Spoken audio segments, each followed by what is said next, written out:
Listen, I need to tell you something. A couple of months ago, my little sister looked at me over a cup of coffee and asked, "So how did you get so into all of this business stuff anyway?" And I froze for a second. I had to really think back because, now, today, I look at the stock market every day and I meet with my accountant 4 times per year to talk tax strategy, and all of my clients run these multi-million-dollar businesses, and I'm always listening to these business and personal development podcasts and audiobooks and on and on and on and on. But unlike my clients, my sister knew me before any of that because, here's the truth. I wasn't a business guy. Not even close. At least not originally.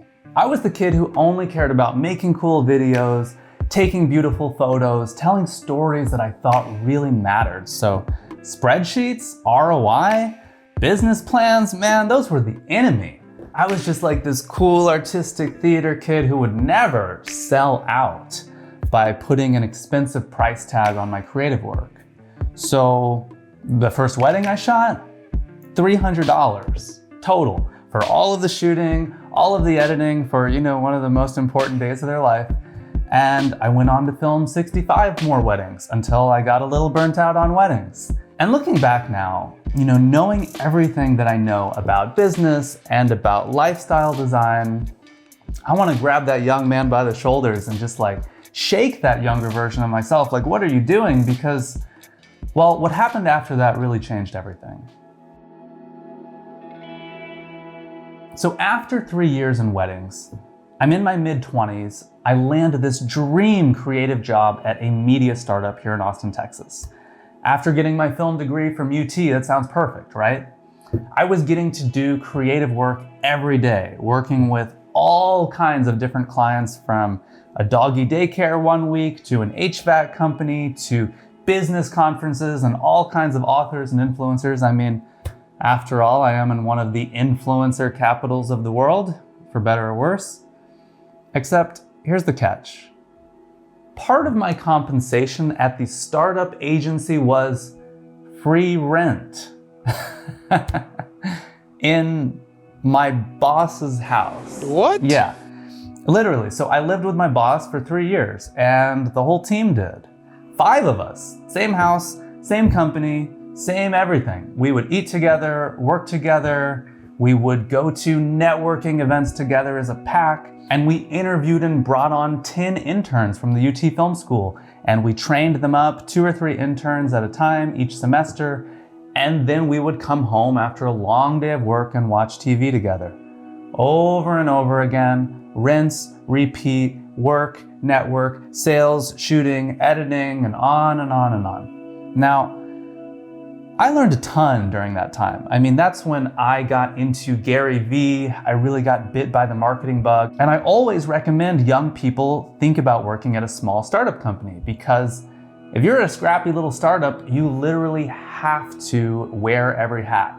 You have to do things that aren't your job. You've got to learn about sales and proposals. I was out here shaking hands and handing out business cards and going to networking events in a tailored suit I couldn't even really afford. And do people still even do business cards? Let me tell you, young folks watching this, back in the day, they were all the rage. Just check out American Psycho if you don't understand. Look at that subtle off-white coloring. The tasteful thickness of it. Oh my God. It even has a watermark. But here's what nobody warned me about. I was drowning. It was definitely the most coffee I'd ever consumed in my life. My anxiety was creeping in. I was starting to wonder where all this was really heading. And burnt out doesn't even really cover it. I had this voice that started in the back of my head there's gotta be more to this, right? More than working on someone else's clock, more than this weird work commune situation that I had put myself into. I wanted freedom. I just didn't know what that actually looked like yet. Then one day, everything shifted for me. I'm 26 years old. I'm working out at the LA Fitness on Anderson Lane here in Austin. And looking back, is probably my only true alone time I had to myself all week. So I'm doing bicep curls, looking in the mirror, headphones in, and I'm listening to this podcast from one of our clients. It was a podcast I actually produced called Freedom Fastlane. And the host was this cool guy named Ryan Daniel Moran, who would later become my next boss for 3 years, but that's another story for another video. And Ryan just had this way of talking about business like it was an adventure. Not this dry MBA textbook stuff. It was like he had cracked a secret code to life. And then he said something that really stopped me mid-lift. He said, there are really only 2 steps to financial freedom. Step 1, build a business. Step 2, invest the profits. That's it. 2 steps. I mean, I could do that, right? So I literally put the weights down and I just stood there, letting it really sink in. Build a business, invest the profits. Build a business. It sounds so simple now, but in that moment, it was like someone handed me a map I didn't know existed. And that seed, that one idea, it really changed the entire trajectory of my whole life. Because what I learned next about lifestyle design, about freedom, about building something that actually mattered to me, well, that's what I want to share with you today. Look, every week I'd hear these stories on that podcast. Regular people doing dead-end jobs, then boom, they become entrepreneurs. They're living life on their own terms. And Ryan, he wasn't selling some get-rich-quick scheme. He was painting a picture of a life where you don't beg for vacation days. You don't report to an office you hate. You own your time. You call the shots. It was like someone opened a door I didn't even know existed. Fast forward to today, and over the last decade, I've had the privilege of working with what I think are some of the most interesting entrepreneurs and creators all over the world, including, 3 years working directly with Ryan Moran as the director of content at a little company called capitalism.com. Podcasts, YouTube videos, Instagram ads, live events. If it was media related, I did all of it, which, side note, is kind of funny because I'm definitely not like a diehard conservative or a Republican, and capitalism.com is not really a super political organization like people might think. I would tell them where I work and I think it's like Breitbart or something. Nah. They just support people with business education and investing education. And yes, there is a strong libertarian bent to it, but hey, no matter where you stand, we all like making money, right? Or at least the freedom that money brings to our lives. Anyway, look, if you work for a company called capitalism.com for 3 years, there's probably a good chance you might want to branch out and start your own company someday, right? So let's fast forward to the summer of 2020. You remember those days? I launched my own company, now called Luminary Media. Great time to start a business, by the way. And we serve entrepreneurs, authors, thought leaders, innovators, luminaries through professional media production. And here's what I noticed over the years. All of my clients, no matter what industry, really have one thing in common. They all help people achieve some form of lifestyle freedom. That could be freedom of the mind, like when Mind Valley was my biggest client for 2 years, and all of the people I've worked with in the personal development and coaching space. It could be freedom of the body, such as fitness and wellness, one of the biggest industries if you work in media. Financial freedom, career independence. You zoom out from all of these various clients over the years, and it's all about empowerment. It's all about helping people do what they want, when they want, with the people they care about. And being part of these projects, sharing these messages through media, well, that's become a big part of my life's purpose. I launched Luminary Media because I want to illuminate the minds of, or bring light to, other seekers who want to find their own freedom and be intentional about designing their own lives as well. But here's the deep irony I've noticed in this whole entrepreneurship subculture. A lot of this movement that inspired people like my friend Ryan was first kicked off by Tim Ferriss's book, The 4-Hour Work Week, back in 2007.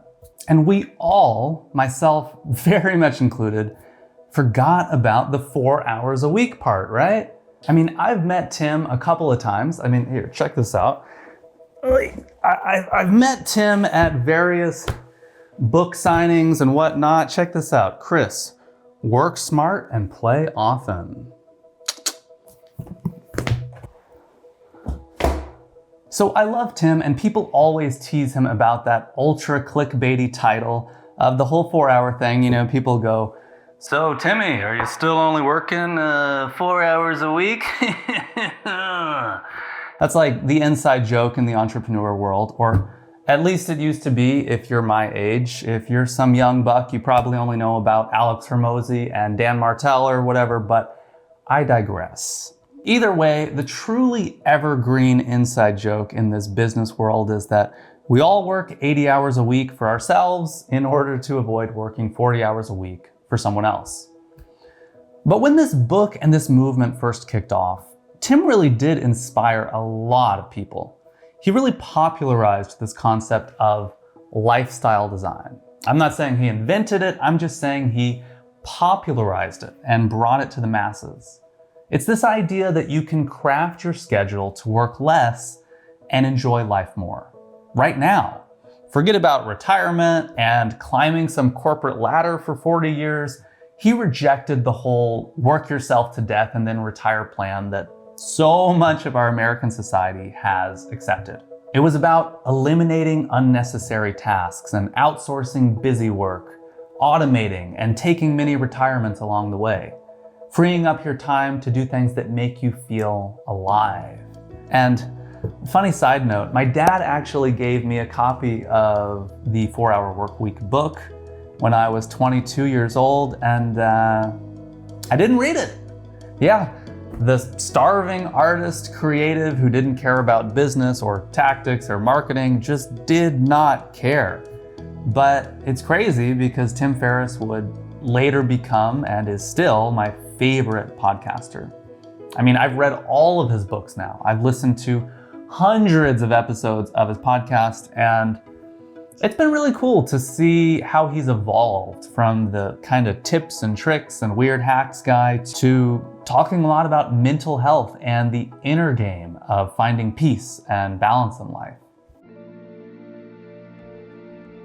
So this video is definitely not in any sort of opposition to that. It's very much in the spirit of that evolution. Tim really gave us permission to question the script of how we're supposed to live and work. But here's the thing. Practically every entrepreneur I've met over the last 10 years ends up working way more than 4 hours a week.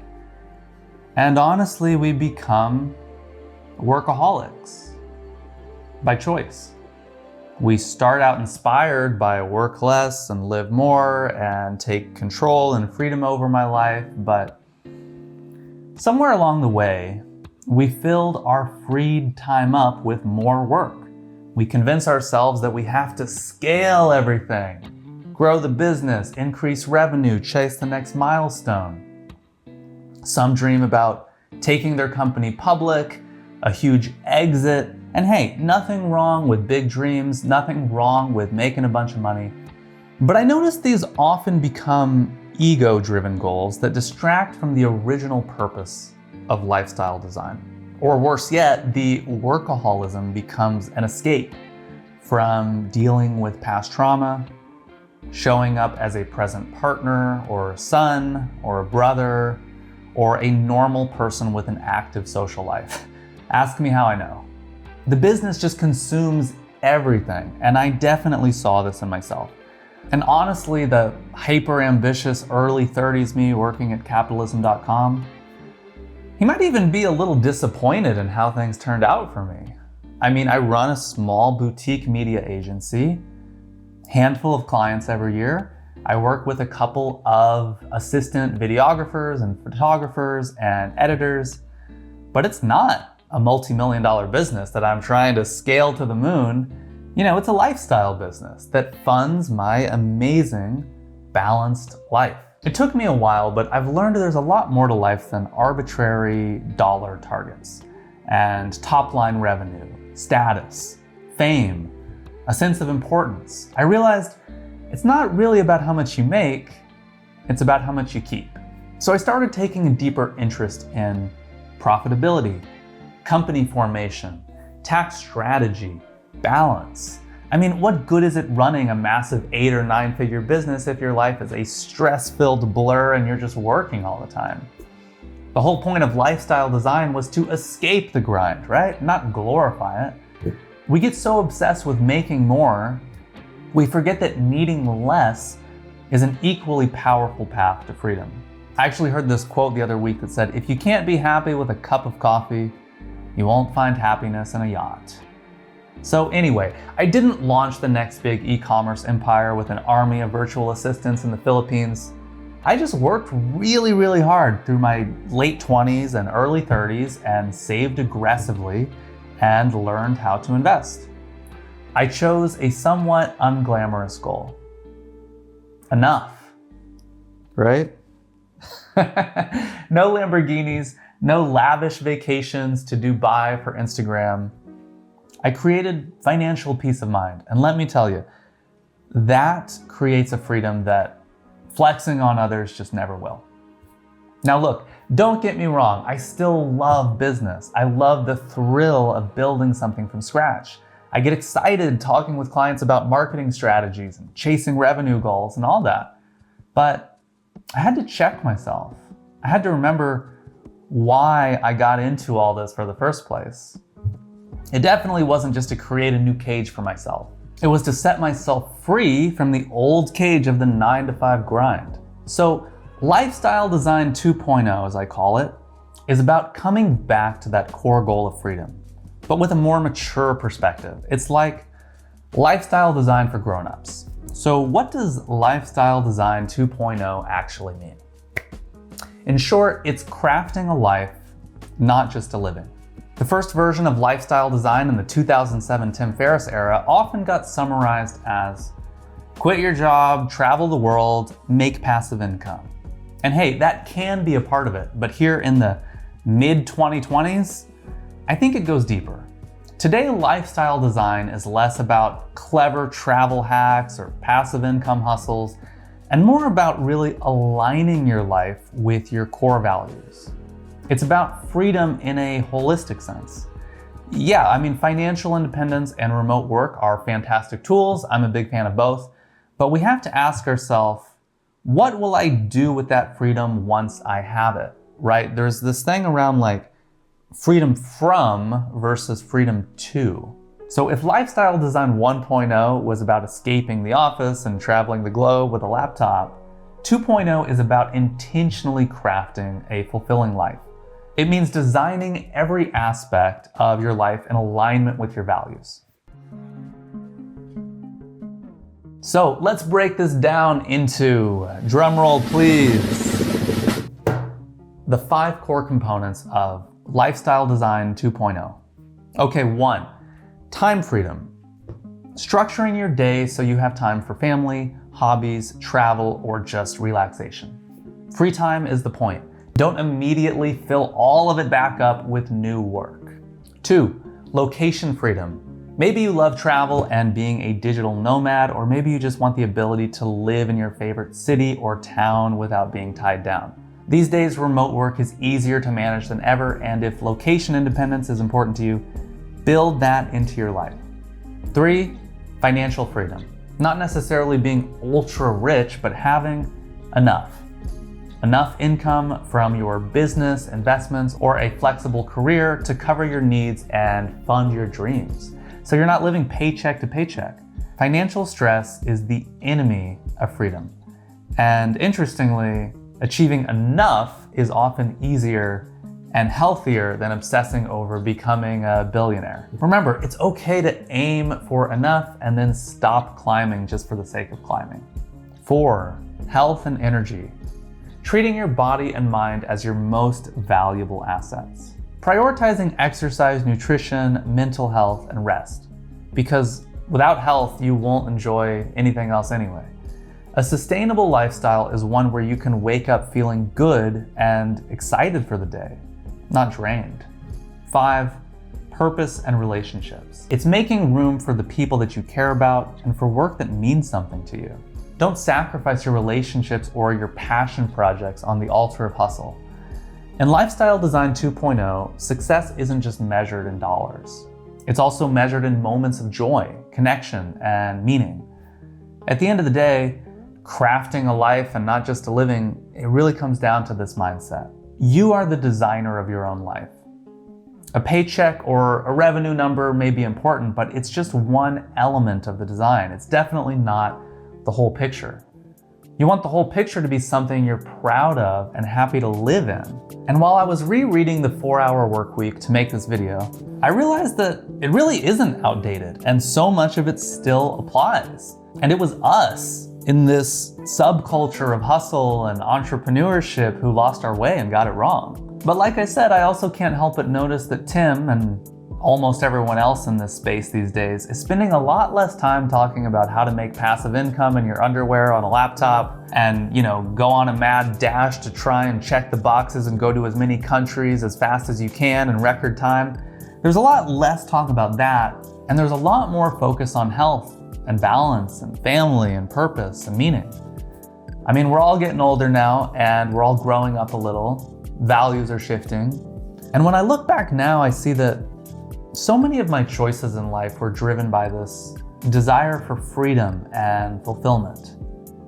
Leaving that live-in job, stepping out on my own from capitalism.com to launch my own business. And of course, I'm gonna keep tweaking my lifestyle and improving it as I grow. I mean, I think that's part of the beauty of it, is that it's an ongoing creative process. There's no real finish point you get to at the summit and you go like, I am now living perfectly. So, yeah, these are all cool concepts and good ideas and everything. But how do you actually design a life of freedom? Well, I am not a financial advisor. I don't play one on the internet. I can only share what has worked for me. So let's get into it. Well, for me, this is all possible because I put in years developing skill sets that are highly in demand. I serve a market of entrepreneurs with deep pockets. I've been building my network and reputation within that world for over a decade now. And also I deeply care about delivering quality and getting people results and going above and beyond. When your video marketing content makes people a bunch of money, I don't know, they just keep hiring you. So I choose my clients, I decide how much I want to work, I max out my Roth IRA every year, investing in target date index funds.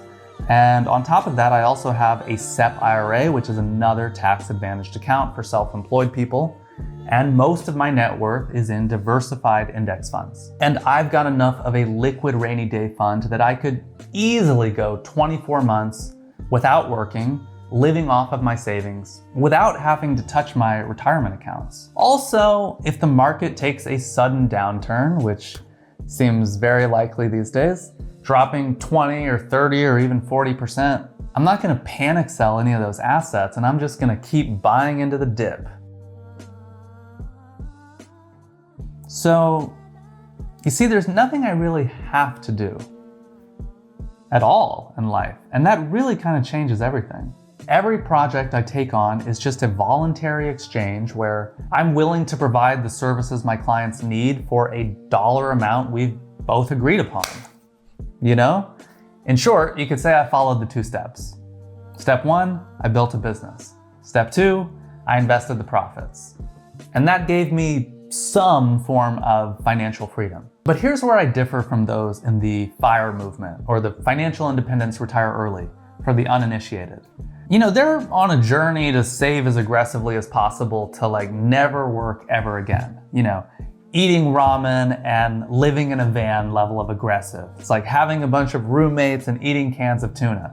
Single ply toilet paper and using the same tea bag 3 times in a row. You get the picture. Me, I'm choosing to define financial independence a little bit differently. My lifestyle really only requires me to make $50K a year to maintain my life and still be able to contribute the maximum $7,000 a year annually to my Roth IRA, And really, one single good client in my company can easily provide for that. And I have a great accountant who helps me navigate an LLC that is taxed as an S Corp to be as smart as I can about my finances. Shout out to my accountant. You're the real MVP here. So that's it, y'all. I mean, that's been the blueprint for me. I wish I could tell you it's more complicated than that, so I could sell you a course or invite you to some fancy seminar in a rented Airbnb. Or, I could write a whole book about lifestyle design 2.0 and go on the podcast circuit, but it actually isn't that complicated. So ask yourself, what does your ideal day look like? Not just your ideal vacation, your ideal ordinary day. Who are you with? What are you working on? If anything, how do you feel?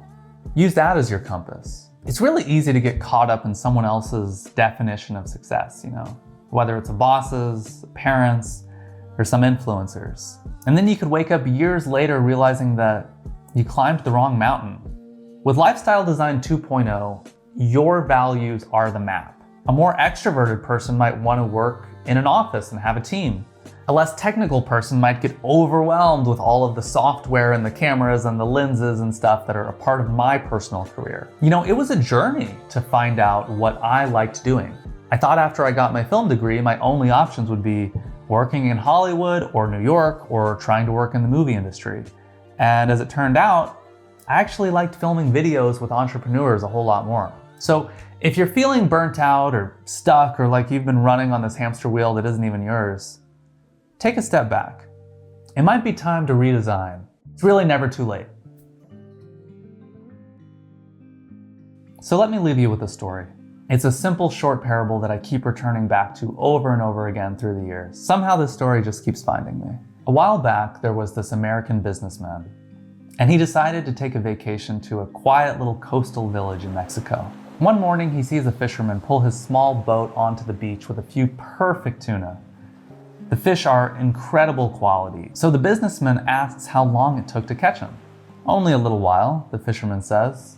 Completely shocked at how few hours the fisherman works, the businessman asks why he doesn't stay out longer and catch more. The fisherman smiles and explains that he already has enough for his family. The rest of the day, he sleeps in, plays with his kids, takes a siesta with his wife, and spends his evenings laughing with friends and playing guitar. So the businessman hears this and his eyes light up. He outlines a blueprint for the fisherman's whole future and he lays it out for him. First, he can fish longer, then bring on some assistants and buy bigger boats. Then he could build a whole fleet and expand into like a full company and start selling the fish to distributors. He could open his own processing plants. He could negotiate distribution and then scale globally. And after 20 or 25 years, the businessman says, you could make enough money to comfortably retire. The fisherman tilts his head and asks, retire? And what would I do then? And the businessman smiles. Well, you could move to a beautiful small coastal village, sleep in, fish a little, spend time with your family, take siestas, play guitar with friends. The fisherman chuckles, nods towards the village behind him and says, amigo, I'm already living that life. And that right there is the whole point of Lifestyle Design 2.0. See, here's what I realized after years of chasing the hustle. The businessman in that story, that was me. Not literally on a beach in Mexico, but in my head. Always thinking if I just work harder, scale bigger, make more, then I'll finally have the freedom to live the life that I really want. But what if we're already closer to that life than we think? What if the problem isn't that we don't have enough, but that we've been conditioned to believe we need more? And it's funny, when I was doing some research for this video, I was rereading The 4-Hour Workweek by Tim Ferriss, and lo and behold, he tells the Mexican fisherman story in the book. And then I'm also reading through Morgan Housel's new book called The Art of Spending Money, which is awesome.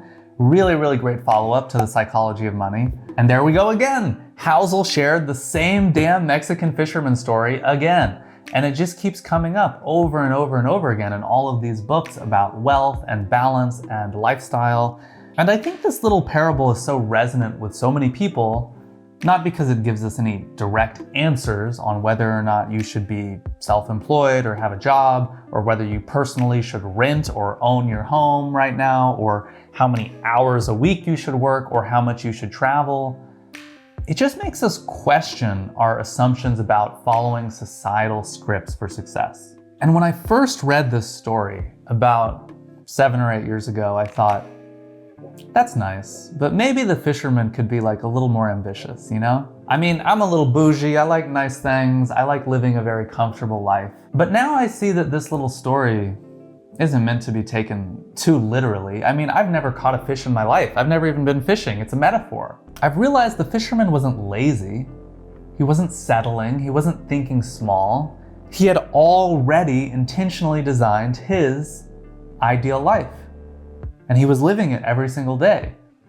And for you, well, you'll have to decide what intentionally designing your life will look like for you. So remember, freedom in the end is really a feeling. Ultimately, it's about waking up in the morning and feeling like you own your day. Feeling like you're excited about what you get to work on. And also having the space to just be.